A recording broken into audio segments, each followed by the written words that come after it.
And good evening. Let's have another round of applause for Essence and that terrific version of America the Beautiful. This critically acclaimed professional chorus was formed back in 1991 and is directed by Philip Brunel, who does just a wonderful job. We're thrilled to have them performing for us again this evening. And I want to welcome you all here tonight. My name is Tom Hauser. I am proud to be emceeing the 2022 Minnesotans Military Appreciation Fund dinner again. I am the chief political reporter at 5 Eyewitness News, and again, could not be more proud to be here. I do want to warn you, if at any point in the evening I appear to just stop talking and kind of stare off into the distance and really not make any sense, which is not uncommon, but tonight I am less than 48 hours off a plane from London, where I ran the London Marathon and went to the Vikings game in the same day. So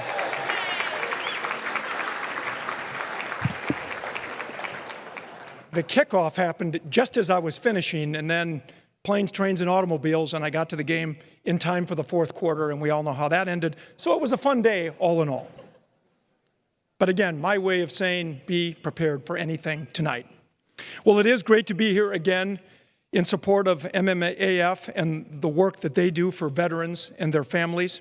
Tonight, you're going to hear from two powerful speakers who will share their insights and experiences serving and sacrificing for our country. And as I've said in previous years, and it's been a couple of years since I've been here due to COVID, and last year I was out of town during this wonderful event, I have a couple of members of my family who gave their lives in service to their country. My uncle Rod McGinnis died in the line of duty when his plane went down. He flew off the USS Coral Sea, and his plane went down over the South China Sea, and they never found his plane or his body, something that impacted my mom. It was her youngest brother and her family really till the end of her days. And so I understand the impact. I have another uncle who flew in World War II, Korea, and the Vietnam War, and ultimately died of Agent Orange poisoning from some of the flights he made over Vietnam and Laos and Cambodia. So there has been sacrifice in my family. I can relate to many of you here who have had sacrifice in your own families when it comes to the military. And like the members of my family who have felt the call to serve, many others, many of us here tonight have shouldered the burden of protecting our nation and have worked to extend the freedoms we enjoy as Americans to other people around the globe. We're here tonight to honor these brave service members and their families. They all deserve recognition, the utmost respect, and most of all, a sincere thank you. Many are still serving and may be deployed again at a time unknown to them or any of us. It takes a community effort to fully support military members, veterans, and their families in this increasingly divisive and complicated world, but by joining together, we can accomplish great things. That's why your decision to be here tonight is so important. Together, we can say thanks to those who have served and those who are still serving and keep this statewide effort strong and vital. We can let our military members and veterans know we are deeply grateful for their many sacrifices. Now, I would like to welcome the special guests who are joining us tonight. Our keynote speaker, Director of Air National Guard, Lieutenant General Michael Lowe, as well as retired Marine Corps Major Roy Mokosso. Thank you to the friends and family of our speakers who have joined us this evening. We also take a moment to recognize all of the general officers in attendance tonight. We appreciate your continued support. Let's have a round of applause for all of them.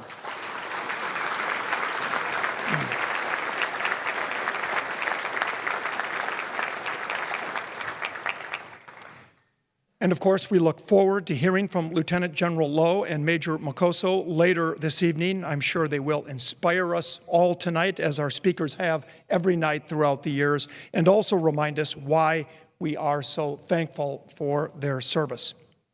Now, I ask you all to please stand for the presentation of the colors given by the Marines from Marine Wing Support Squadron 471, and please remain standing for the performance of the national anthem by VocalEssence. Sergeant Nistler, march on the colors.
stripes and bright stars through the perilous fight. For the ramparts we watched were so gallantly streaming, and the rockets' red glare, the bombs bursting in air, gave proof through the night that our flag was still there. Oh, say does that star-spangled banner yet wave o'er the land of the free and the home of the brave?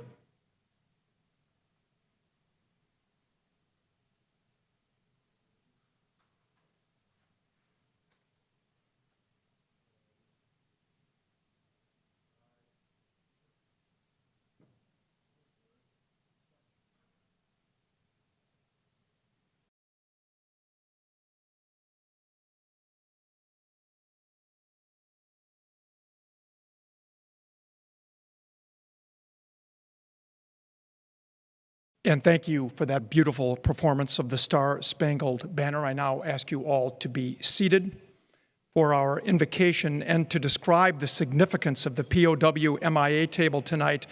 Please welcome Army Chaplain Buddy Winn. Chaplain Colonel Buddy Winn enlisted in the Minnesota Army National Guard in 1988 and served in multiple roles before answering the call to ministry and entered seminary.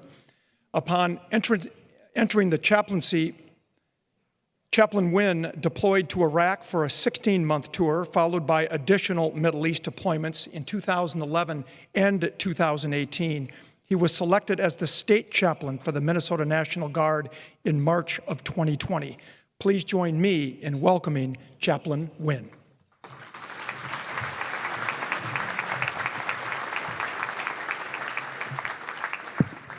Thank you, Tom.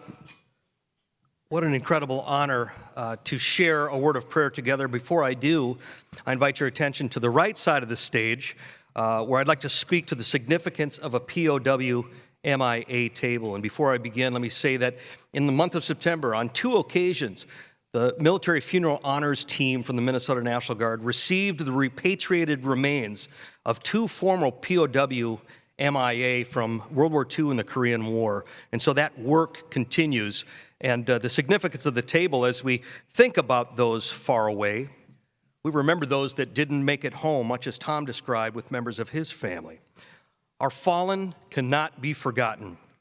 And there are also the POWs and MIAs, and direct your attention to that empty table. Each item on the table is significant.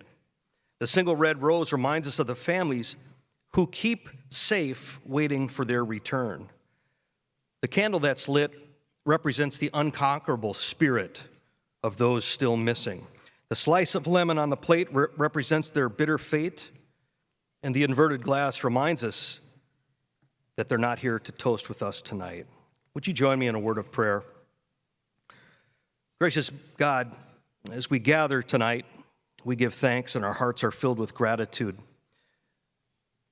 May the gift of our time and our talent and our treasure to this great organization not curry us divine favor, but rather to bring hope and gratitude for those that have given so much that we might enjoy the standard of living we do in this great country. Would you bless our food and our fellowship, and may our words and our actions bring you honor. And we pray this in your holy name. Amen.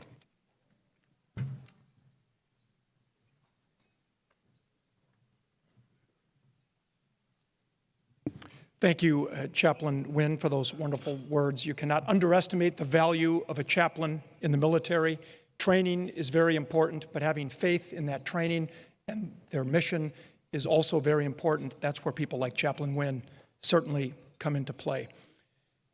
Now, for my personal favorite part of the evening, the next song is the Armed Forces Medley. We ask that all members of the military please stand as your branch is recognized in song.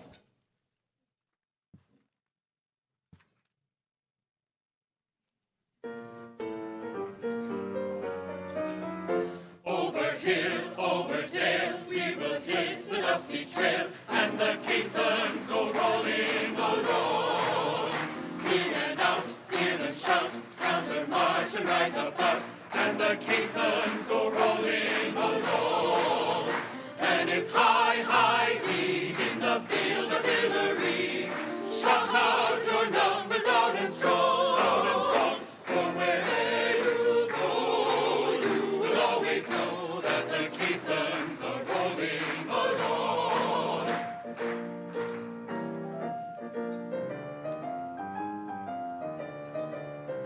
From the halls of Montezuma to the shores of Tripoli, we will fight our country's battles in the air, on land and the sea.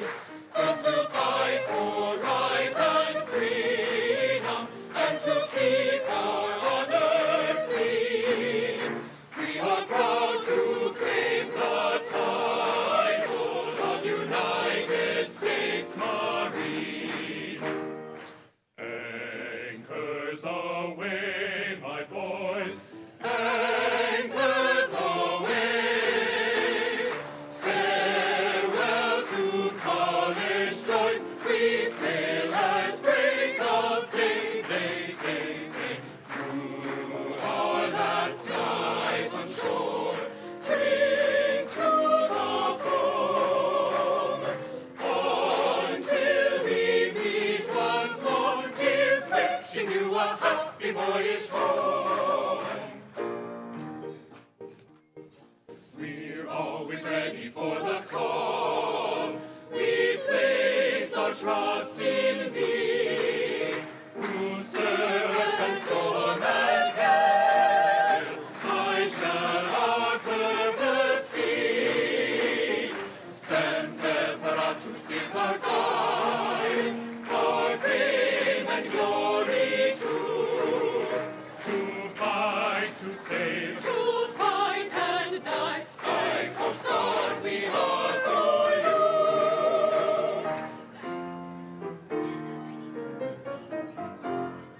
Off we go into the wild blue yonder, flying high into the sun.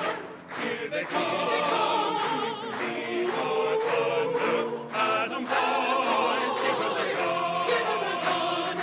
Down the drive, starting your flame from under. Off on one terrible course. We live in fame, or go down in flame. Ain't nothing to stop the U.S. Air Force.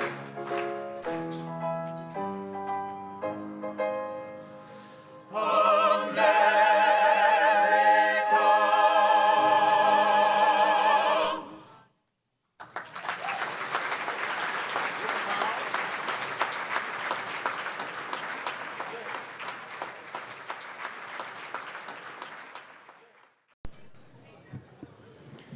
How many people get goosebumps every time you hear that?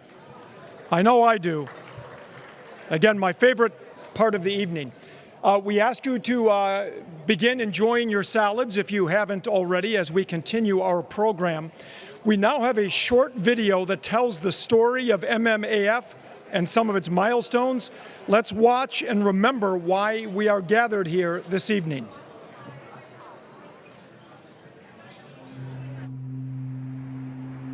September 11th, 2001. Al-Qaeda terrorists hijacked 4 aircraft, crashing them into the Pentagon, World Trade Center, in Shanksville, Pennsylvania, killing 2,997 people.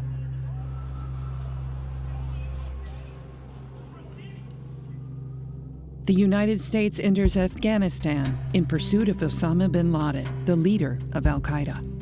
Hundreds of thousands of men and women answer the call to serve overseas in the wars in Afghanistan and Iraq. In response, Minnesotans Military Appreciation Fund was founded in 2005, based on the vision of founder Eugene Sitt. Eugene and Gail Sitt donated the first $1 million. With his great passion and energy, Gene Sitt recruited leaders and supporters from across Minnesota who saw beyond partisanship. The founders included civic and business leaders, including former chairman of the Joint Chiefs of Staff, John W. Vesey, Vice President Walter Mondale, Senators Rudy Boschwitz and David Durenberger, along with co-founders Michael Gorman, Skip Krozik, and General Dennis Schulstead. MMAF launched in 2005 with two main events, an appreciation walk in support of service members and their families, and a fundraising dinner with special guest Senator John McCain. Young men and women will learn courage from your good character. They will learn from your love for something greater than yourself.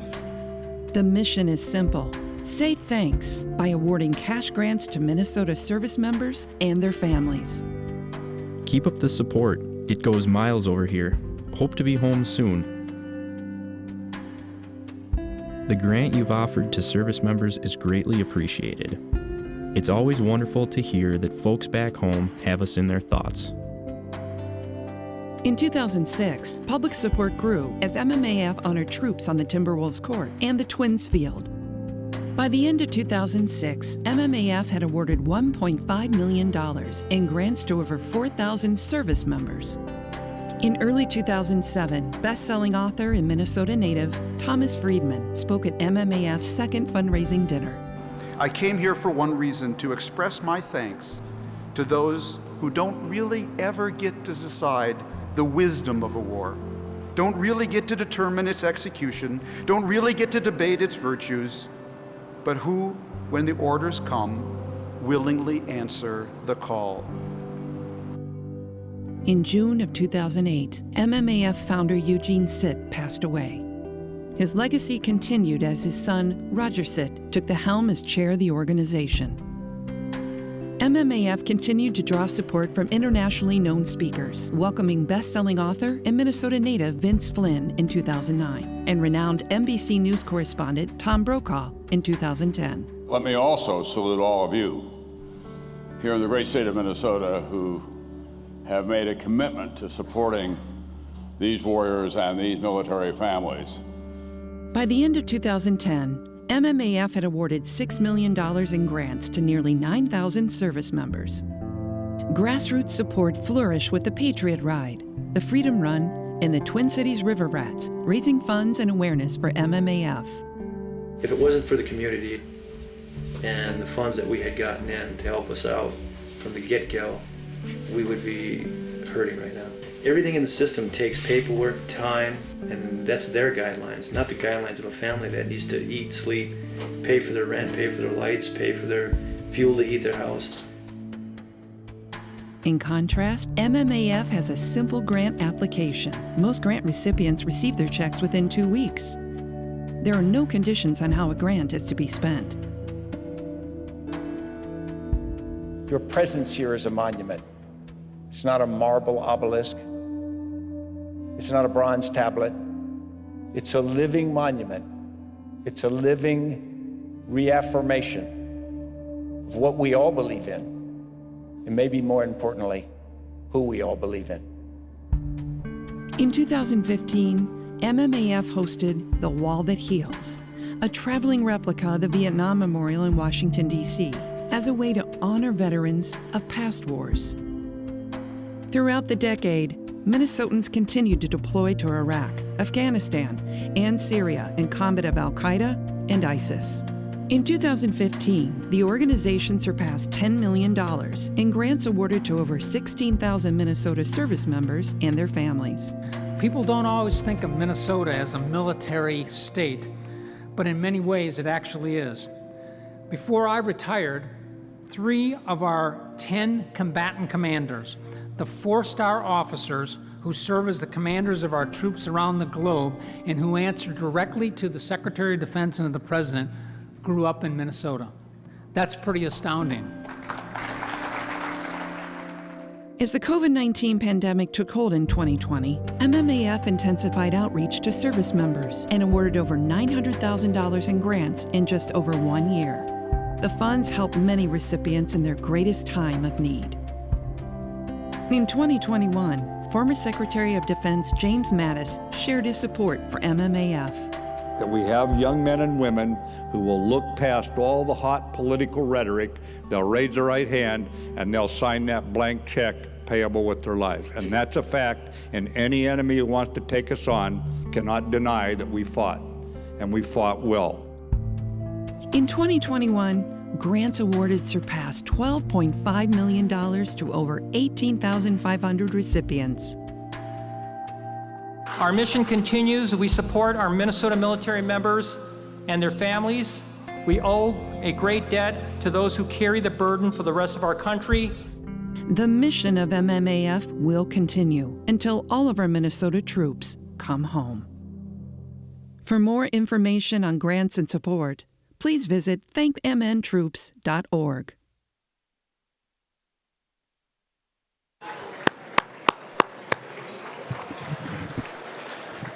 Ladies and gentlemen, can I please have your attention? $12.5 million. Let's have a big round of applause for all of you who have helped make that possible. You know, when I see Gene sit in that video, I recall Gene being among my early guests on my At Issue program that started about 20 years ago. And I remember him being on the show describing the mission and the vision he had for this. And it is so gratifying so many years later to be standing up here today, especially because I'm going to be introducing his son, Roger Sitt, who is chair of MMAF and CEO. Continues his father Gene Sitt's vision for MMAF. Prior to his career in investment management, Roger was a captain in the U.S. Air Force, serving 6 years active duty with financial management responsibilities at Headquarters Space Division. Roger graduated with military distinction from the U.S. Air Force Academy in 1984, and they always bury this very deep in his biography. He was my Little League baseball teammate in 1972. Always gets buried. After all the military stuff, there's that Little League thing. Anyway, ladies and gentlemen, I am honored to be here to introduce to you Roger Sitt, the chairman of MMAF. Roger.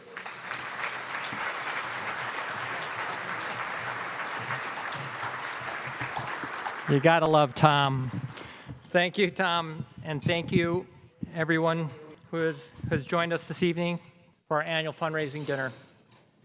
I want to take a moment to acknowledge a few of our supporters that could not be with us this evening, those who have had to travel to Florida in the aftermath of Hurricane Ian. They, along with those affected by the hurricane, are in our thoughts and prayers. Also, those who are sick with COVID, we wish them a speedy recovery. Tonight, we honor military members for their duty, commitment, and sacrifices. We honor their families for their unending support and encouragement. And we thank all of them for the importance to our nation and the sacrifices they have made. A special thank you to tonight's speakers, Lieutenant General Mike Lowe, thank you for your 42 years of service, and retired Major Mokosso, and thank you for your 24 years of service. Also, I would like to extend our gratitude to everyone who has donated in the past and those who are going to donate this evening. We truly have a grassroots effort across the state of Minnesota. If you look at the map on the screen, you can see that we have donors from all over and all across the state, east, west, north, south. A MMAF and an MMAF grant is a thank you from the people of Minnesota to our fellow Minnesota service members. I want to note that we continue our solid record of giving more than 90 cents of every dollar raised directly to our service members and their families.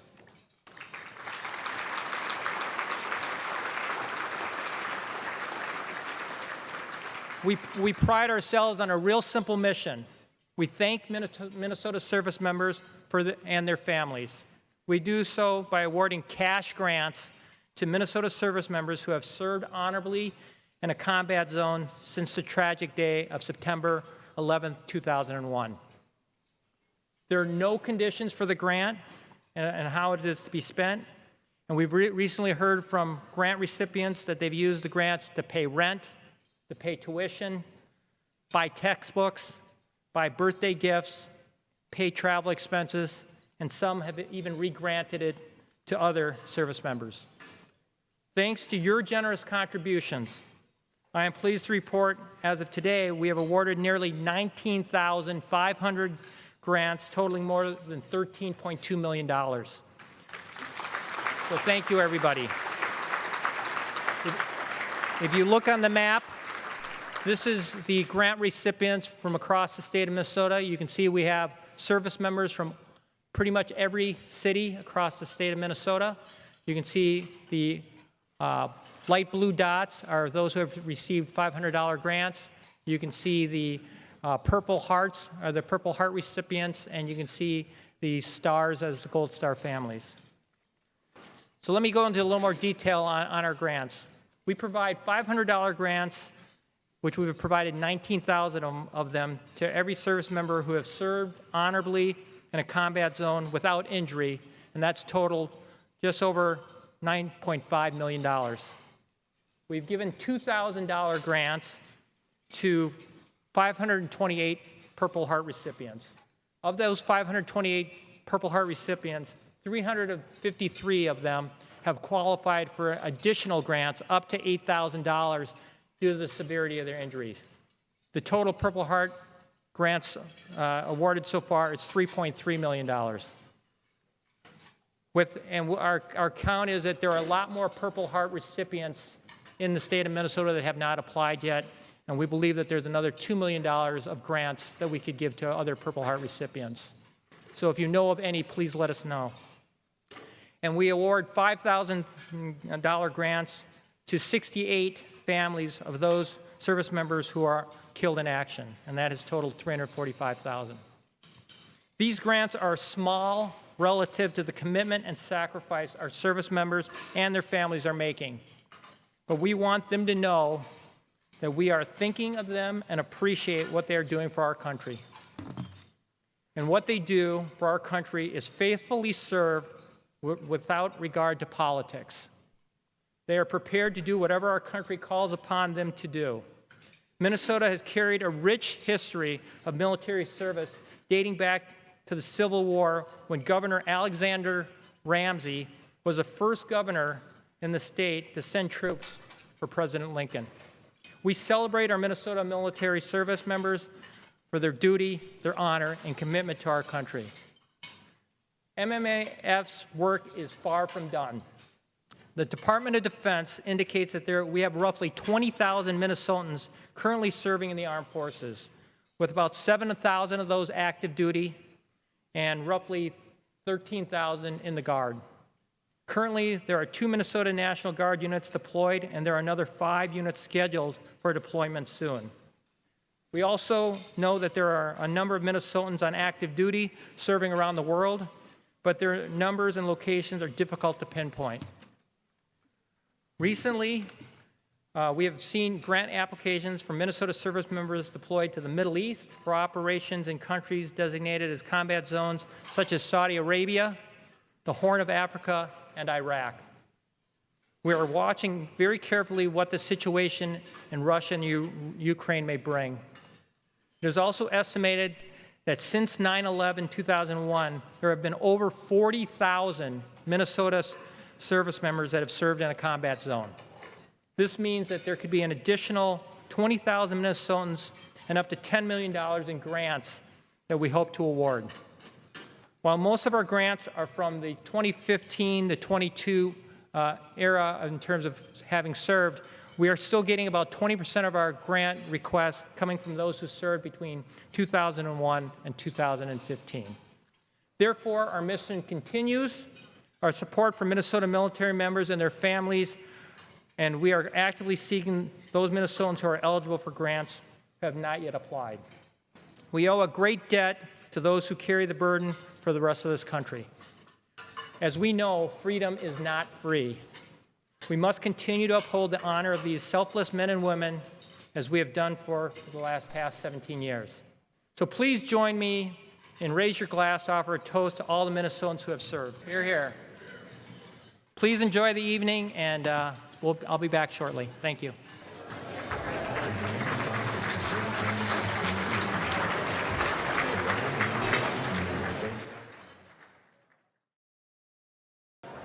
Ladies and gentlemen, what I should have said earlier is 5 minutes or however long it takes me to finish my cheesecake. Might have been a little more than 5 minutes. It was delicious, though, which reminds me, let's have a round of applause for your servers and the chef and everybody involved in this wonderful meal tonight. And as you continue to enjoy your dinner, please keep it down just a little bit as our speakers are about to come up here on the stage. And to begin with, it is my pleasure to introduce our first featured speaker this evening, Major Roy Mokosso. Major Mokosso enlisted in the United States Marine Corps in October of 1992 and served as an enlisted Marine, attaining the rank of sergeant. Following a mobilization in 2003, he pursued a commission through the Reserve Enlisted Commissioning Program and attended Officer Candidate School in Quantico, Virginia in 2004, where he graduated as the honor graduate of his class. Second Lieutenant Mokosso then completed the basic school and the military police officer course. In 2005, he was attached to 1st Military Police Company and deployed to Camp Fallujah, Iraq, as part of 5th Battalion, 14th Marines Provisional Law Enforcement Battalion, serving as a platoon commander, conducting convoy security, personnel security details, and security missions throughout Iraq. In 2009, then Captain Mokosso deployed to Iraq once again, this time serving as the Assistant Operations Officer for 3rd Battalion, 3rd Marines Provisional MP Battalion. He has had the distinct honor of holding 3 company commands during his career and takes great pride in his time in service to our nation as both an enlisted Marine and as an officer. Major Mokosso retired in 2016 and currently serves as Deputy Chief, Public Information Officer, Chief Fire Investigator, and Fire Marshal for the St. Paul Fire Department.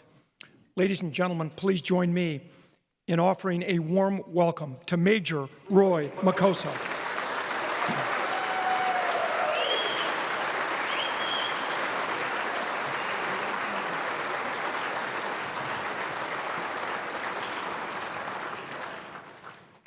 Good evening.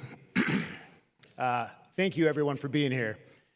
I'm here tonight representing our Minnesota service members, and I know that there's a lot of them out there, but I'm just one of many.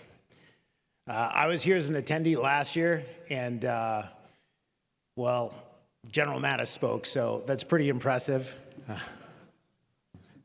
Eric Lundquist also spoke, and he did a great job telling Navy SEAL stories. So I think General Lowe and myself have kind of a tough job ahead of us tonight to kind of match up to last year. And then on top of that, Tom Hauser called us powerful speakers, so we got a lot to do. I spent my teenage years growing up in Roseville, Minnesota. I was going to join the Navy, and I had gone to the Navy recruiter's office. I'd taken my ASVAB and medical with them, and I was all set. And then one night, randomly, a Marine recruiter called the house, and he said, you know, have you ever thought about the Marines? And I said, no, I'm joining the Navy. He asked whether I'd signed anything yet, and I said, no.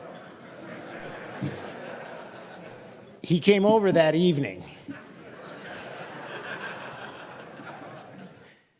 He said the one thing kind of a late bloomer like me, you know, kind of keyed on, and that was, chicks dig Marine uniforms the most. I signed up the next day, so it really worked out. I served first as an enlisted Marine and later as an officer. 9 of my 23 years of service were in peacetime. I was serving in the reserves when our country was attacked on 9/11. I think everyone knows where they were at that time, right, when the plane struck.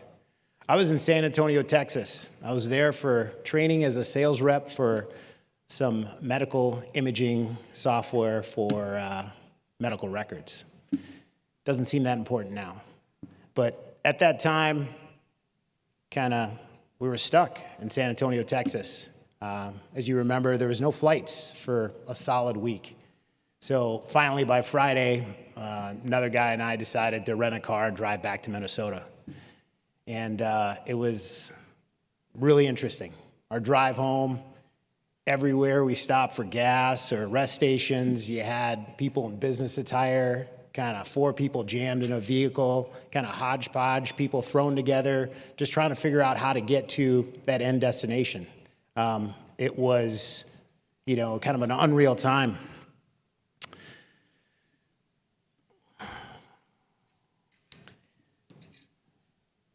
The weeks following the attack, everything seemed to stop. And I just remember thinking, I'm in the reserves, right? It's my opportunity to do something that at any moment I'm going to get called up and get an opportunity to deploy and serve my country. That call didn't come until 2003. After 9/11, I spent the remainder of my military career serving during a time of war. Post-invasion, as a reserve or guard member, you start to fear kind of the mailman or the FedEx guy, kind of orders or official deployment stuff come in official things that you have to sign. So every once in a while, you're like looking skeptical at the FedEx person that's bringing something to your door. You kind of live in a world where you never know when you're going to get tapped to go and deploy and serve. Rumors of unit mobilizations, those were things that shut waves through, your family, spouses, your, personal civilian careers. You would find yourself selling, volunteering for a deployment to your wife or spouse or whomever because, you had some control in knowing that, hey, at least if I volunteer for this, I know when I'll be going, possibly when I'll be back, where I'll be going, and sometimes, most importantly, who I'll be going with. And that, again, is always very important. During the 12 years of my service until retirement, our nation was at war. Between mobilizations and deployment, life continued. I got married, I had 2 children, started a new career, moved 3 times, and lost both of my parents. In spite of everything service members are dealing with in forward deployed areas, life at home continues to go on. Anniversaries, weddings, funerals, reunions, holiday gatherings, missed children's birthdays. Missing an entire year of a child's life is something that you never get back. I deployed in 2005 to Fallujah as a platoon commander. It may have been one of the best years of my life. And I can say that because my wife isn't here. Conducting convoy security missions, personnel security details, running around Iraq, doing all these missions, and taking care of the well-being of my 42 Marines and sailors. It seemed like what I was put on this earth to do. My table over there, table number 9, is full of Marines from that deployment in 2005. Marines activated and deployed from the military police unit, the Marine Reserve unit, just down the road here at Fort Snelling. Guys, I'd like you guys to stand.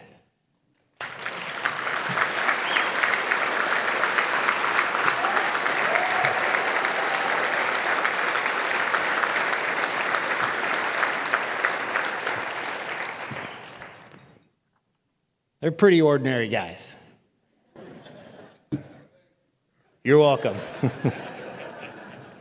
And this has been great for us because, when you're looking at a platoon of 40 Marines and being able to get 10 together, that's 25% of our platoon, and serves as a great opportunity and a kind of mini reunion. So I say that we were ordinary guys, and I truly do mean that. We're guys just kind of cobbled together, and thrust into a combat zone and given all these missions. Brown at the time was a mechanic, Dolphin, a law school student, Summers was a police officer. Ski, I don't know what you did. Gil now is like a professor / bartender. Aaron's was a chef. Takata isn't ordinary. He's AKA Radio Shack. He is the guy that fixed everything. He's actually an engineer, so kind of cool. But just this group of, Guard and Reserve members that, he's just thrown together. You get to know each other during a 2 or 3 month workup, and then you go deploy together. So I'm eternally grateful for that time together with them. At that period in our lives, many of these guys were either recent high school graduates or, college students. We met Lieutenant Colonel North, who was at that time a Fox correspondent. And we were going into Ramadi that day, and we were going to the government center. So we got some photo ops with Lieutenant Colonel Oliver North at the time. Later that night, because we ran mainly night missions, we go to chow at like midnight, and we were watching TV, and Fox News was on, and Oliver North was on top of the Ramadi Government Center saying, "This is the most dangerous building in Iraq, maybe even the world." And one of my Marines turned and looked at me, he goes, "Sir, we go there." I'm like, yes, we do. So the detachment from what we're doing there to, how the rest of the world sees it or perceives it sometimes is pretty great. The deployment was somewhat surreal at times, sometimes feeling like we were in a movie. We kind of Forrest Gumped our way through Iraq. We went to the Syrian border, the Kuwaiti border. We were all over Iraq doing all kinds of different missions. And again, it did feel like a movie. Along the way, we had the opportunity to meet a number of dignitaries. The then Secretary of Defense, Donald Rumsfeld, the Commandant of the Marine Corps at that time, General Hagee, General Mattis, and a number of other Marine dignitaries. These senior leaders, they always said the same thing to me. They looked at me and they said, "Man, you have the greatest job. You're a platoon commander in a combat zone. I would trade places with you any day of the week." And so that always made me realize that the job that I had was incredibly important. When I talk about, some of these stories, probably one that sticks out as similar to a movie would be the time that we were in charge of helping with payroll, standing up one of the Iraqi battalions. If you can imagine payroll in a developing country, they don't really have direct deposit or cash apps or Venmo or PayPal. So that mission involved us leaving Fallujah, going to the Green Zone in Baghdad, getting a check from the Defense Ministry, going to a bank, clearing everybody out of it, setting up a security perimeter, and then having them count money onto tables, which then we loaded into the white bags behind me, split up into different vehicles just in case we got blown up on the way back, and then drove it safely back to Fallujah. Most of it.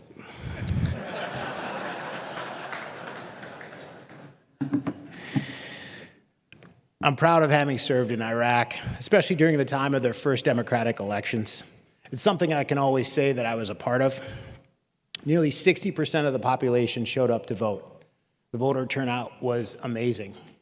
And they feared the risk of death. Voter turnout there was higher than our elections at that time. They feared threats of death from Al-Qaeda. They traveled great distances, they stood in long lines, and they waited. And they made their mark with ink because literacy rates were very low in the country. So then that mark was on their hands for days after, marking them as people who had voted, further risking their lives and putting their lives in peril. It was amazing to see, democracy come to a country and happen for the first time. And again, I will forever, remember being a very small part of that. Later deployments, I had an opportunity to deploy, and I was in charge of the military working dogs in the Al-Anbar province. I had 45 dogs and 45 handlers throughout Al-Anbar that conducted all kinds of different missions. These special dogs, were able to sniff out drugs, people, and explosives. Seeing them work operationally in the field was amazing. So just another unique opportunity. As much as I've gained from my experience in the Marines, I've also tried to pay it back a little. At some point, you realize you have an opportunity to influence others, mentor others, help people along the way. Kind of help the Marines that are coming up behind you. That pride, sense of belonging, and esprit de corps contributes to our all-voluntary U.S. military being the best and most dominant fighting force in the world. And that's amazing.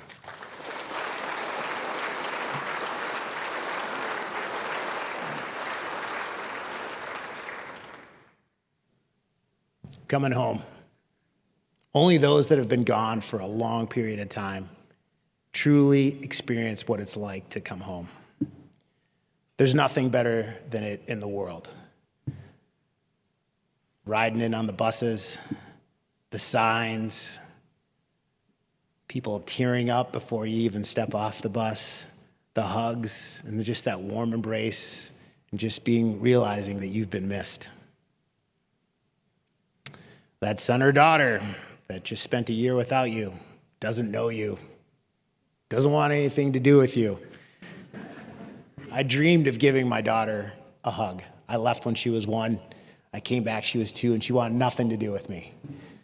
So, sad and unfortunate. We've kind of worked things out now, so that's good. The events of 9/11 kind of shaped my career path or direction in different ways.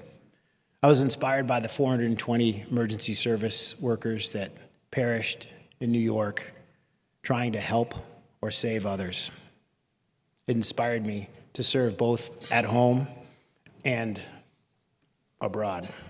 I joined the St. Paul Fire Department in between deployments in 2007. Why the fire department, you ask? That's a good question, but my wife said, you've got a couple things going. I had some opportunities with federal law enforcement and had a couple things going, and she said, just apply for one job where you don't have to carry a gun. And so I did, and I got on the fire department and fell in love with the job on the job. An axe and a hose, still pretty cool. So it truly has worked out. Following the murder of George Floyd in 2020, the city of St. Paul experienced 72 hours of civil unrest. The scenes there on the street were difficult to watch. I was unsure of where I was. During my time in the Emergency Operations Center, our operational briefings seemed like those in a forward deployed area. Many military members go on to serve in public service, and that was very much noted during that time. That strong network of veterans within public safety ranks, along with our community partnerships, was one of the reasons I believe civil unrest in our capital city was controlled after 72 hours, with the first 12 hours being the most violent. Our veterans, our military service members, they go on to serve in our communities, and a lot of them do so in public safety and continue to make just an astounding impact. I use the word ordinary not to make fun of these guys over here, but it does describe us. Right? People unfamiliar with the military will often ask, oh, okay, that's cool. What's that tattoo about? I was like, oh, I was in the Marines. And they're like, oh, okay. What SEAL team were you on? If you are not laughing, come see me later. And I'd have to explain, some of these things. Some of the things that people see or just their understanding of the military comes from TV, right? Or movies or things of that nature. In reality, Special Forces accounts for maybe 3% of our armed services. The rest of it is ordinary folks doing extraordinary jobs, both, domestically and abroad, to keep our nation safe. In my 2005 deployment, that was the most dangerous deployment that I have ever been on. And of the 42 Marines and sailors that I had during that deployment, I never lost one. Since coming home, we have lost 2 to suicide.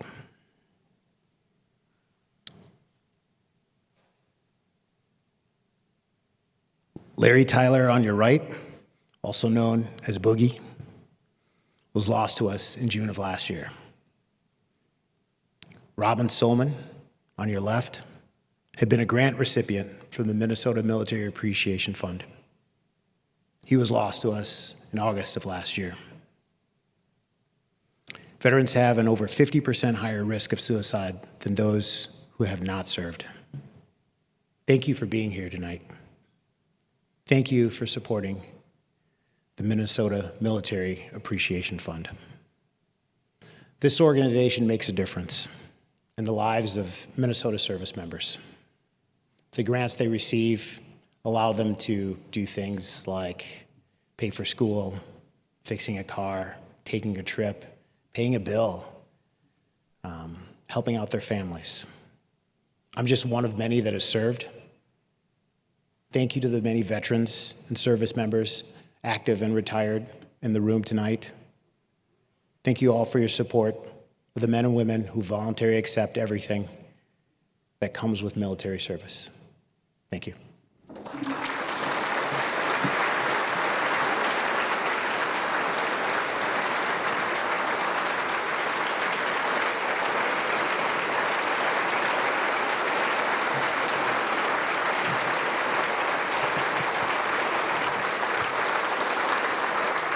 Major Mokosso, thank you very much for your service for the last 24 years. Thank you for sharing your story.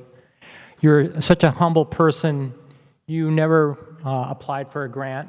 We would like to award you a grant from the Minnesotans Military Appreciation Fund.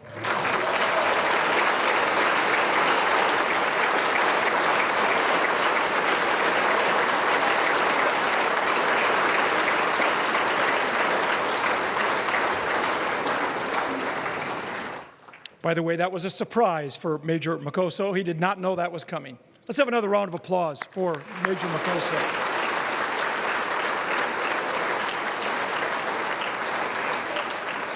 He was inspiring. Funny was a bonus. We did not know it was going to be funny, but he was very inspiring and gave us some perspective when he talked about military suicides. I've done a lot of stories on that over the years.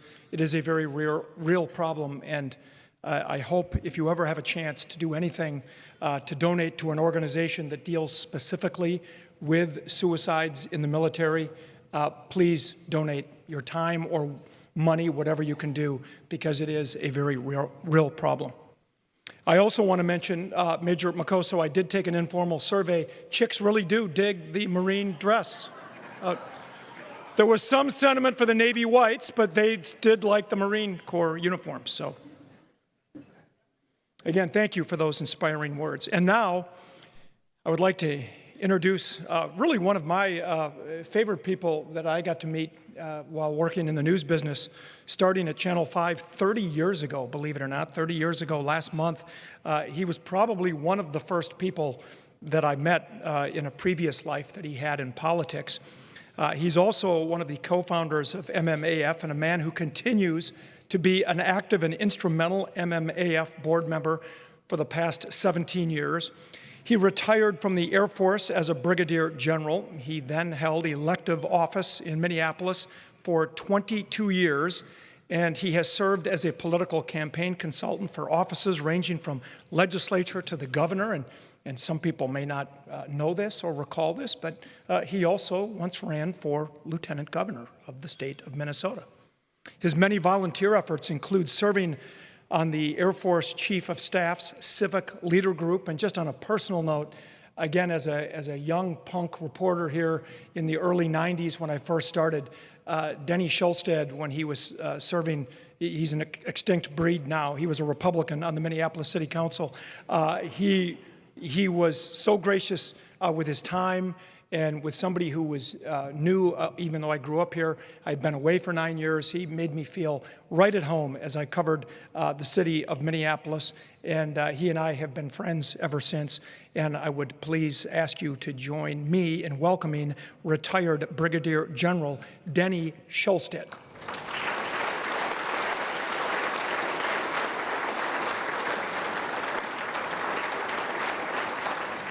Thank you, Tom. Gosh, he must be very, very old. I know that people don't remember my time on the city council, including me. So, and I try to forget it sometimes. There are some people, some very special individuals, who have grand ideas and then make them happen. And then there are really special people who have an entire family doing the same thing. And we have two of them with us this evening.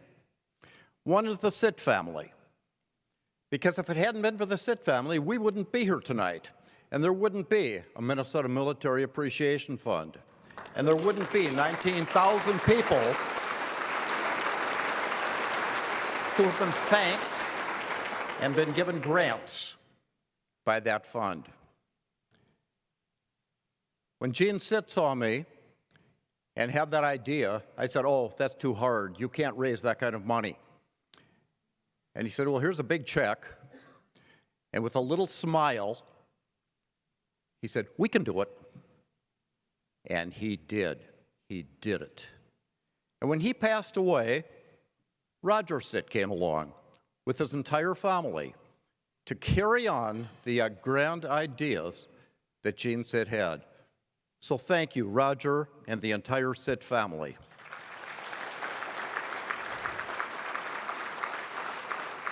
But there's another remarkable family I want to talk about and introduce. General John Michael Lowe was my military mentor. He was my boss. He was the final commander of Tactical Air Command and the first commander of Air Combat Command, with 250,000 people in every fighter and every bomber in the entire United States Air Force. His son, in that family, his son is our keynote speaker this evening. And it's my very, very great honor to introduce him to you. General Mike Lowe is one of us. Because you see, in Minnesota, we don't have any active duty bases, but we do have 18,500 Guard and Reserve members. And these are people who, in the most part, live at home with their families, have very good civilian jobs, and instead of just living that way, they say, we're going to do something extra. We are going to help defend our nation. We are going to serve in the Guard or the Reserve. They don't have to do that. They're all volunteers. And General Lowe was one of those people. He was a successful, well-paid pilot for United Airlines. He could have lived the good life in Colorado with his wife Diane, with his daughter Heather, with his son MJ. Oh, and by the way, MJ is now a Air Force Academy graduate and a F-16 pilot overseas, so it continues in the family. But General Lowe said, no, I'm not just going to do that. I'm going to continue serving my nation. Oh, I had a 2-hour introduction all set for him, but he's a 3-star, I'm a 1-star. He said, keep it very short, so I'm going to let you read that in your own program. But what's he doing today? He is the director of the entire Air National Guard right out of the Pentagon. He has 100,000 people, over 100,000, in the Guard. And the most important thing is that all of these people are volunteers. They're all volunteers. And we were just reminded about that terrible, terrible day on 9/11, when our country was under attack and there weren't any airplanes in the sky.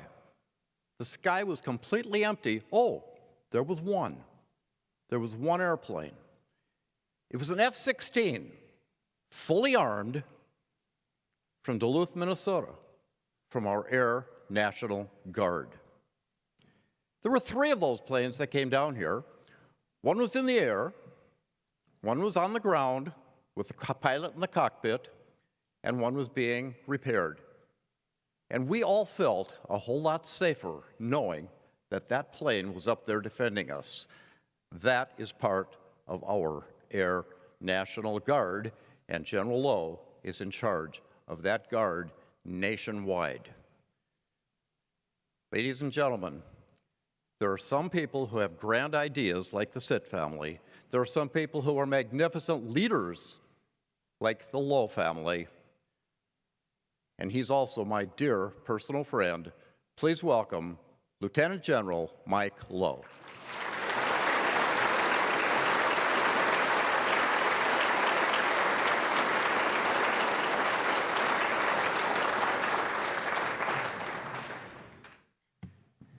Hey, Denny, next time, keep it extremely short. And, you know, this is a tough act to follow. A whole table full of Marines. Roy, thank you very much. Thanks for your service. This is...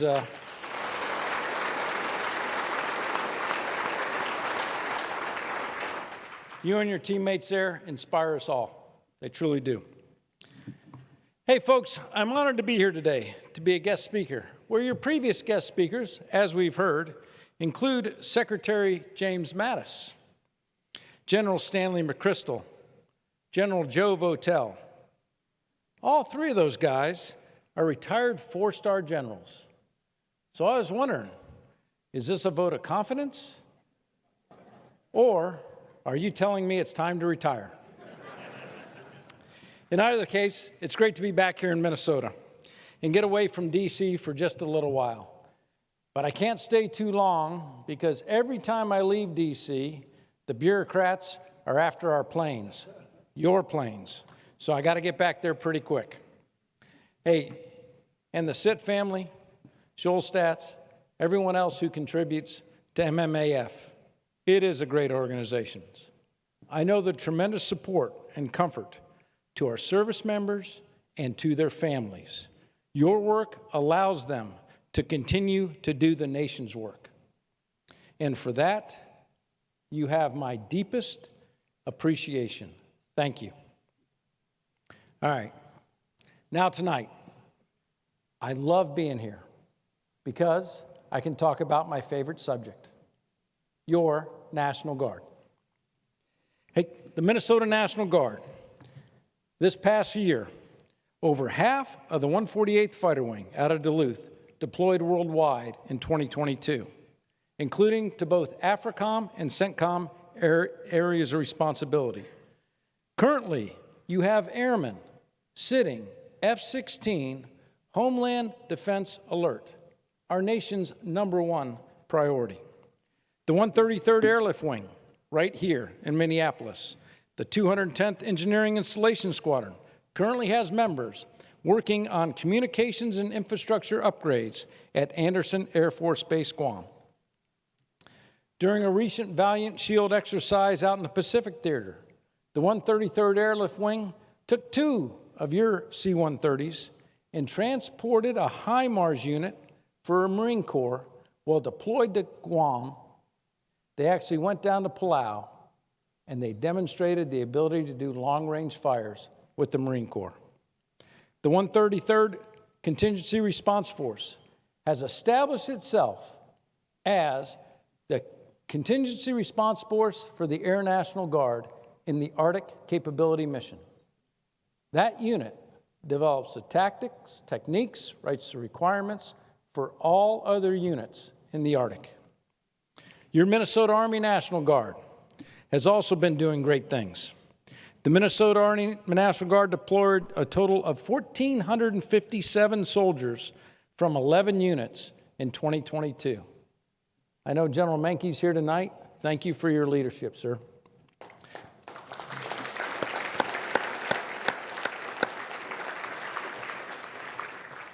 And of course, as a joint force between the Air and the Army, the Minnesota National Guard has also assisted in providing care to 248 COVID patients and 4 units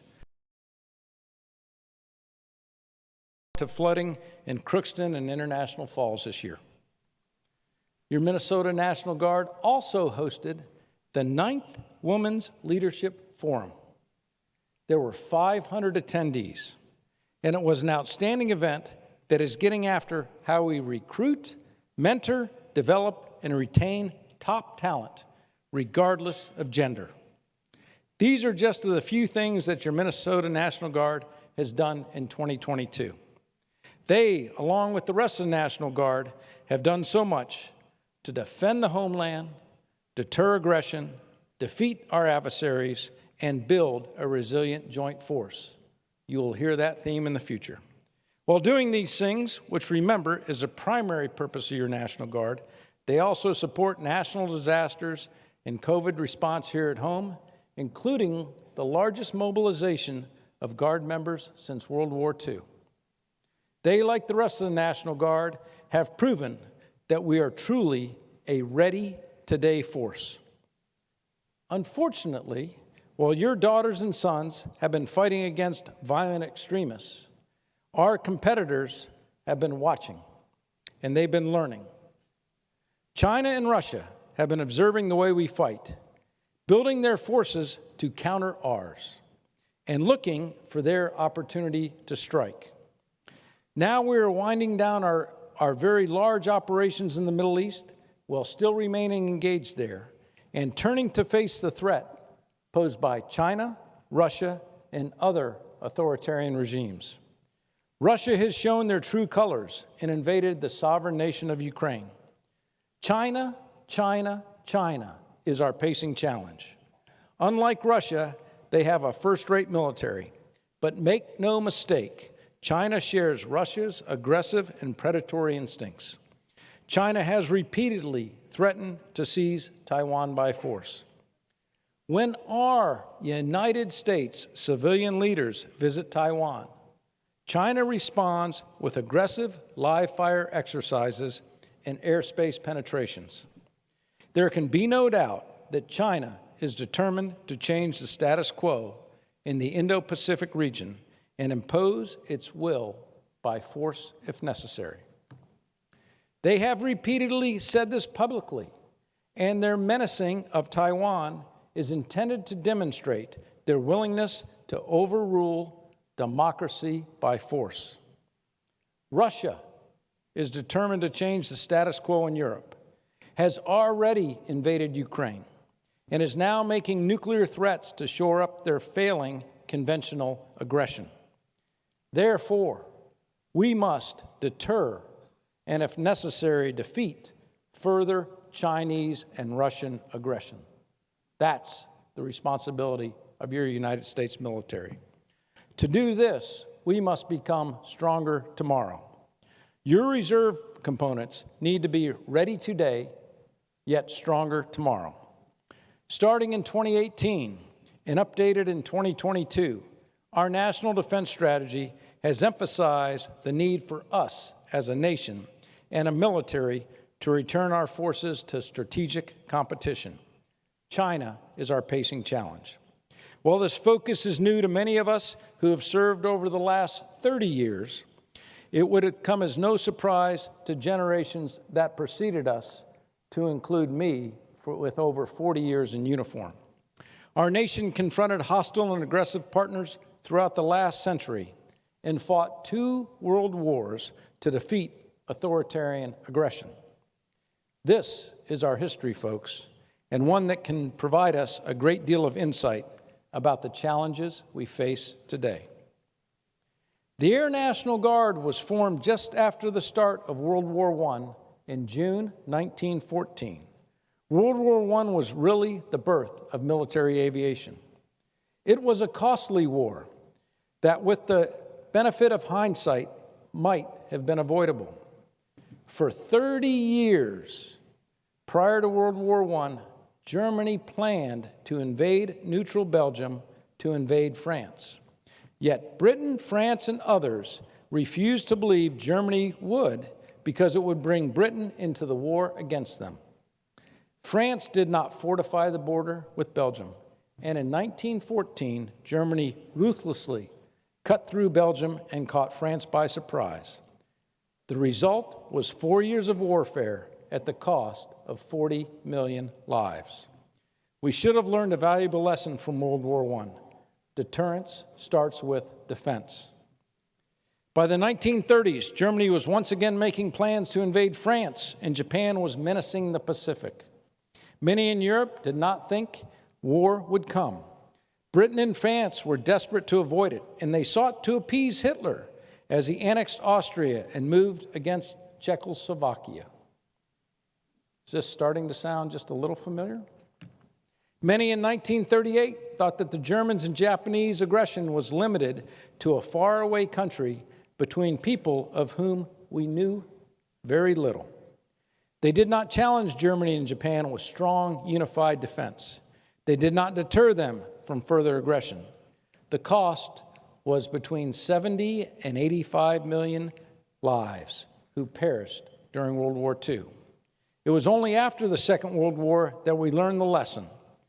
Only a strong defense will deter the aggression of hostile, predatory, authoritarian powers.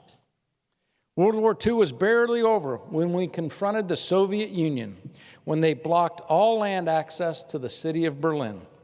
The U.S. undertook the largest airlift in history to supply 2 million Berliners.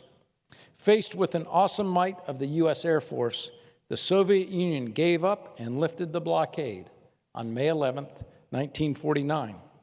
Shortly thereafter, the United States confronted both China and the Soviet Union in the Korean War. 80% of the Air National Guard was mobilized for the war in Korea. The active component had passed their old propeller aircraft left over from World War II to the Air National Guard. They were technologically no match for MiGs, and the almost complete lack of integration between the Guard and the active forces led to a tremendous mess. Despite it all, the Air National Guard flew over 39,000 sorties and destroyed 39 far superior enemy aircraft. By the way, the Korean War demonstrated why recapitalization of the reserve components is so important. If war comes, we need a reserve component that has the same capabilities as the active component, fully interoperable. In 1961, the Berlin crisis occurred when the Soviet Union, under Khrushchev, attempted to isolate the city of Berlin from the rest of the world by building the Berlin Wall. Fortunately, President Kennedy did not follow the example of appeasers of the past. He placed the military on high alert and asked Congress for the authority to mobilize the National Guard. Congress authorized the mobilization of 250,000 Guardsmen for 12 months. Nearly 33% of the Air National Guard was mobilized to respond to the Berlin crisis. 300 Air Guard aircraft were sent to Europe, over 21,000 Air Guardsmen mobilized. Then the Cuban Missile Crisis, probably the height of everything we've done. The Kennedy administration stood firm in the face of the risk of nuclear war, and the Soviet Union blinked. We won the Cold War due to a recapitalized military that could back up our diplomatic efforts and fight when necessary, and the national will to stand up to aggression. The last 30 years were a departure from a historical pattern of strategic competition that is not just 100 years old, but thousands of years old. Over the last 500 years, 12 out of 16 times that a rising power has challenged a ruling power, war has occurred. Therefore, we must take seriously the challenge and risks presented by the rise of China. There can be no doubt that China is both rising and intends to challenge U.S. leadership of the free and open international order that was established after World War II. The only question that remains to be answered is whether there will be war. In the years before world wars, many preferred to hope for peace rather than preparing for war. They believed that taking seriously the possibility of war and the need for preparation made the war more likely to occur. They denied the timeless wisdom. Those who desire peace should prepare for war. And in their hopes for escape from the hard realities of international politics, they allow war to become inevitable and paid the price of liberty in blood rather than treasure. Only time will tell whether 3 decades of post-Cold War dominance have dulled our collective appreciation of the unflinching resolve that won the Cold War while it was still cold. It also remains to be seen whether we fully appreciate the fact that the homeland is no longer a sanctuary from attack. If war should come, it will not remain isolated to some theater of operations far away. It may be hard for many to imagine China attacking the U.S. homeland. It is not hard for China to imagine it. They are messaging it openly. I don't know if you've seen it, but I have. 1.4 billion people have watched a recruiting video for their military, their strategic bomber and rocket forces, that shows this wonderful bomber taking off and launching a rocket, only to find a mushroom cloud over Guam. Think about that. Guam is a U.S. territory, just like Hawaii was on December 7th, 1941. Guam is located within the second island chain, 1,800 miles from China, but 6,000 miles from the U.S. homeland. Guam hosts Andersen Air Force Base and Naval Base Guam, both of which are strategic facilities critical to the U.S. in any conflict in the Pacific. If the People's Republic of China attempts to take Taiwan by force, which they have repeatedly threatened to do, and if the U.S. provides aid to Taiwan, Guam's position and strategic military value all but guarantee it will be targeted by the PLA. Any taboo on military strikes by China on the U.S. homeland will almost certainly be broken in the first moments of conflict. China will have tremendous strategic incentive to attack U.S. force projection capabilities in Hawaii, Alaska, and the mainland of the United States. China and Russia have the ability to strike the homeland not only with nuclear weapons, but with cruise, hypersonic, and ballistic missile-carrying conventional warheads. General Van Herk, the commander of NORAD U.S. NORTHCOM, explained to the Senate Armed Services Committee this year that his ability to defend the homeland has eroded and continues to erode. He explained that competitors hold our homeland at risk in multiple domains and are working constantly to exploit perceived vulnerabilities. Our current air defense system is still largely one designed to intercept Cold War-era Russian bombers.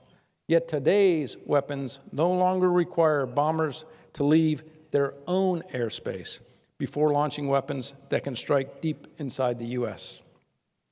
The oceans on either side of us may have provided some degree of protection in the past, but they do little in today's cruise, hypersonic, and ballistic missiles, not to mention cyber and space-based capabilities. Just as Britain was surprised that the English Channel provided little protection from the troubles on the continent in 2 world wars, we today exhibit far too much complacency about the risk we face from Chinese aggression against a small island not far off its shores. We know these things. China believes itself to be the rightful center of world power. China is determined to upend the international order through force if necessary. Almost every time in history that this has occurred, war has been the outcome. Our defenses are eroded and still eroding. The question is, what will future historians make of us? Will they ask how we could possibly have hoped to deter China and Russia while presenting them undefended targets for attack? Will they ask why Americans were caught by surprise yet again by a completely foreseeable attack on their homeland? Will they wonder whether World War III could have been avoided if America and its allies and partners had shown the same resolve they demonstrated in the Cold War? Or perhaps future history books will be written in Russian and Chinese. Fortunately, the history books aren't written yet. It is within our power to learn from the lessons of histories. Those lessons have been earned by the blood of Americans. Our leadership is taking this challenge seriously, and we have a strategy that can successfully meet it. When asked what keeps him up at night, former Secretary of Defense Jim Mattis, no stranger to this crowd, famously said, "Nothing. I keep people awake at night." Though I have no doubt this is true for America's adversaries during his watch, it was certainly true for the Pentagon's bureaucracy under his leadership. He led the transformation from the old, cumbersome quadrennial defense review, that whole process, and the development of a true national defense strategy. The QDR was the pinnacle of bureaucratic paperwork slog, whereas starting in 2018 and now reinforced in 2022, we have an actual strategy that focuses the whole of the joint force on a single overriding objective: competition with our pacing challenge of China. The 2022 National Defense Strategy has 4 priorities. Defend the homeland. Deter strategic attack against the United States, allies, and partners. Deter, and if necessary, defeat regional aggression, and build a resilient joint force and defense ecosystem. Defend, deter, defeat, build. It's hard to overstate the transformative change ushered in by then Secretary Mattis. The NDS is requiring enterprise-wide change to the joint force to meet the pacing challenge, and it's clear that the only alternative to change is defeat and failure. These changes will reach all elements of the joint force. For this reason, we as a joint force and a nation must think globally and act locally. The reserve components are facing additional challenges. I sat with all my reserve component counterparts this past week. We are all being asked to be the primary bill payer for the joint force investment efforts. As we pay the bills for the joint force, we are all being asked to be on the sideline and little more than a gap filler for the active component. This short-term bureaucratic thinking comes at the expense of healthy reserve components that our entire nation needs. Therefore, I have challenged the members of the Air National Guard to think globally by understanding the strategic competition that confronts us today, to understand our competitors, and to understand our national strategy. Armed with a common strategic vector, we need to act local along these lines of efforts. First, we need to recapitalize the joint force. For the Air Force, Secretary Kendall is seeking divestiture of equipment that is not relative to the pacing threat. These divestitures both enable the continued maintenance of some legacy capability, but more importantly, shifts those resources to recapitalize legacy platforms with advanced capabilities that are tailored to the pacing challenge. Secretary Kendall's resource challenge is that we need to simultaneously recapitalize both our nuclear forces and our conventional forces. Folks, it is a huge bill to pay. These resource challenge is squeezing the Air Force's ability to maintain ready forces now and build the future force we need to deter, and if necessary, defeat Chinese or Russian aggression. Fortunately, the Air National Guard provides a means to address some of these challenges. Your Air National Guard, the 108,000 airmen, provide almost 27% of the Air Force fighter fleet, 50% of the mobility fleet, 94% of the 24/7, 365, everyday air defense of the homeland, the nation's #1 national defense priority. And do it all with experienced personnel the active component would have otherwise lost. Most importantly, we do all these missions for a fraction of the cost of the active component. The Air National Guard, along with the Air Force Reserves, provides the nation a means to build combat capability at a price the nation can afford. The Guard and Reserve defend the homeland while deterring aggression overseas, while saving the joint force money and remaining deeply ingrained in local communities and states like Minnesota. For example, some ideas are, if we adjust the balance between the active duty and the reserves for fighters from where it is now, with 32% of the fighter fleet in the Guard and Reserve, to 50-50, as it is in mobility air forces, it's $2.4 billion over a 5-year defense program. And those members stay right here, rooted in your communities, building additional resilience in our economy while simultaneously decreasing the risk of a future war. However, we also can't buy our way out of strategic competition with China and Russia. We also need to change the way we think and operate. We need to innovate. And it's that innovation theme that your airmen are charged with doing. Since World War II, we have continuously consolidated our overseas operating locations. From 93 air bases during World War II, the Air Force now has 33 permanent overseas bases, a 65% reduction. Just like the Soviet Union targeted our bases in Europe in the Cold War, our bases in the Indo-Pacific are targeted and no longer provide a sanctuary. The Air Force's answer to this problem in the near term is agile combat employment and multi-capable airmen. Agile combat employment, or ACE as we call it, complicates the enemy's targeting process, creates political and operational dilemmas for the enemy, and creates flexibility for friendly forces. ACE shifts operations from established air bases to a network of smaller, dispersed locations. Sounds a lot like the Guard and Reserves. This complicates adversary planning and provides more options for Joint Force Commander. If done right, ACE enables us to hold enemy targets at risk from numerous locations that are defensible, sustainable, and relocatable. The challenge of ACE is that we have to conduct operations at a speed, scope, complexity, and scale far beyond recent experience. It involves learning how to thrive within the fog and friction in a constantly changing battle space with incomplete reach back. It means operating without some of the resources and support that we have long grown accustomed to. Those dedicated support resources represent a rigidity of operations that our adversaries have learned to target. They represent a vulnerability that agile combat employment mitigates through flexibility, creativity, and innovation. Exactly what Ukraine is doing today. Though these are new ways of doing business in the Air Force, the National Guard has been agile and multi-capable for a long time. Think about it. The airmen and soldiers of the Minnesota National Guard are used to working for local employers in their communities and then on the weekend putting on their uniforms and training with their units. They are long accustomed to getting the job done in different locations using different skill sets. The Guard and Reserves are used to operating from smaller facilities, and we are long accustomed to accomplishing the missions with all available equipment.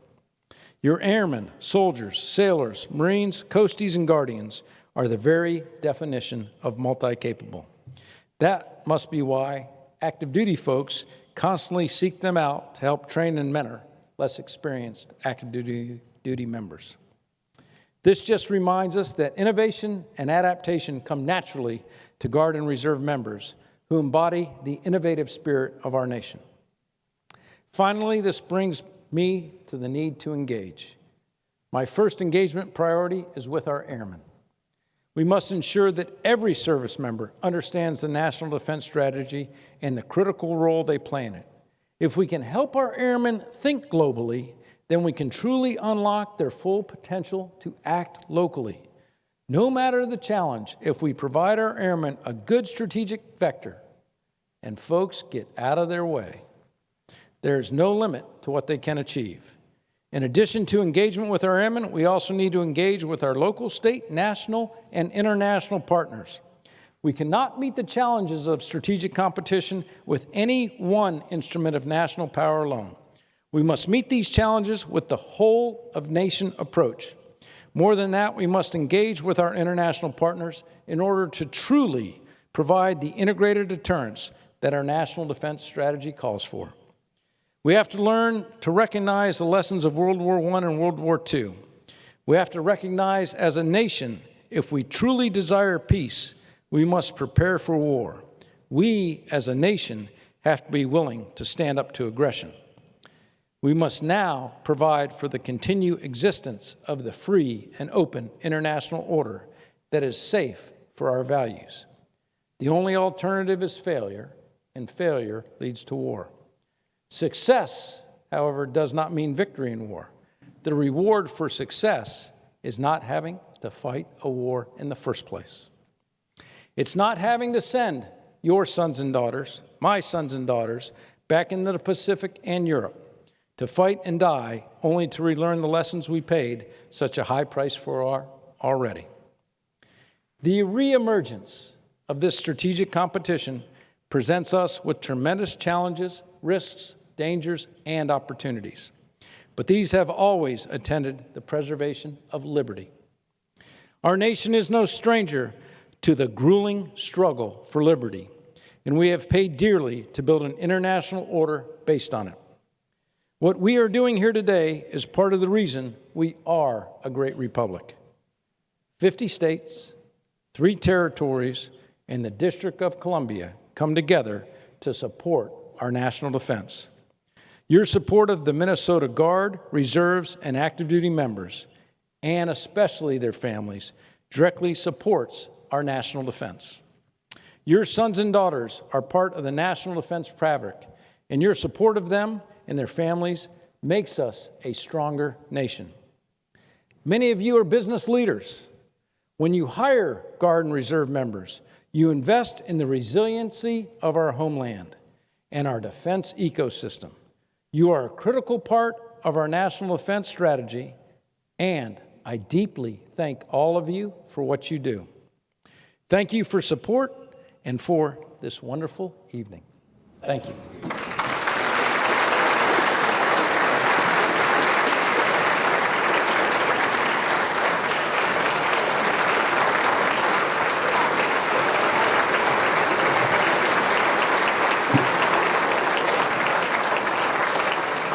General, if I could ask you to come back up here. I thank you for your service. Thank you for your family's extended service. A very impressive long blue line for those of you who are Academy grads. I'd like to award you a desk plaque for your, let me unwrap it here, for supporting us here at the Minnesotans Military Appreciation Fund and for all you do for our country. Thank you.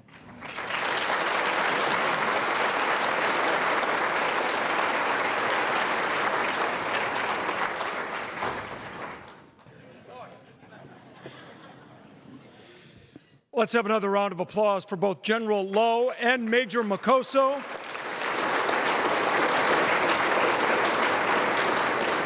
Inspiring, informative, occasionally funny. That was a grand slam, I think. Our evening together is nearly done. I encourage everyone to share what you've heard tonight with your friends and family.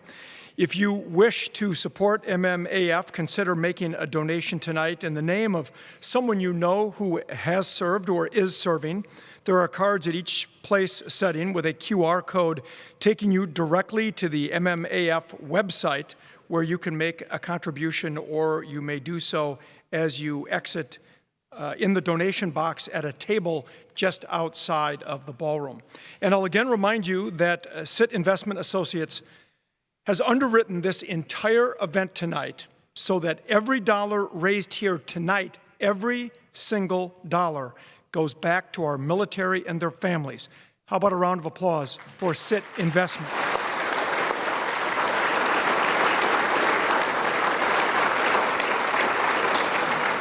And get this, by being here tonight, you have helped thank Minnesota troops to the tune of over $400,000. Give yourselves a big round of applause.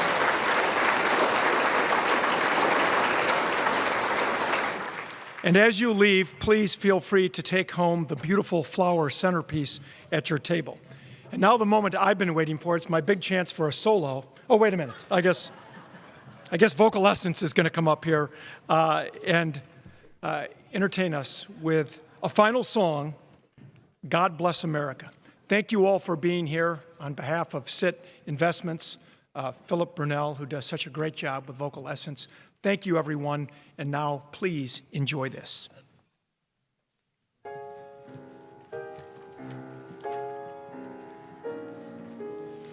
God bless America, land that I love. Stand beside her and guide her through the night with a light from above. From the mountains to the prairie, to the oceans white with foam. God bless America, my home, sweet home. God bless America, my home, sweet home.